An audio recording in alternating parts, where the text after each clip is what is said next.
Echoes of Kabul. In the heart of Kabul, amidst the dust-covered streets and the scent of cardamom drifting from roadside chai stalls, a young girl named Mariam clutched a worn leather notebook.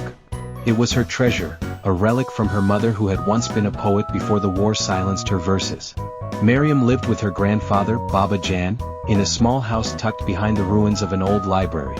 Baba Jan, once a historian, spent his evenings recounting stories of an Afghanistan that once was, of lush orchards, bustling bazaars, and laughter that echoed through the alleys of the old city.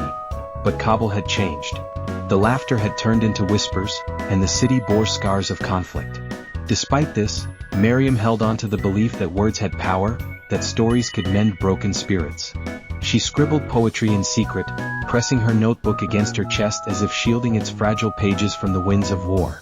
One evening, as the sky blushed with the setting sun, Mariam overheard Baba Jan speaking in hushed tones with a neighbor. "They are coming tomorrow. They will take more books." Her heart clenched. The remnants of the library, a sanctuary for her words, were in danger. That night, with only the moon as her witness, Mariam slipped out of her home. She tiptoed past the cracked marble of the old mosque, past the silent street vendors, until she reached the library's crumbling doorway. Inside, the scent of old parchment and ink filled the air. She ran her fingers over the dusty spines, feeling the weight of centuries pressing upon her shoulders. Determined, she filled her satchel with books, each volume a voice from the past that deserved to be heard. Among them was a tattered collection of Rumi's poetry, its pages smudged with fingerprints of those who had sought solace in its verses.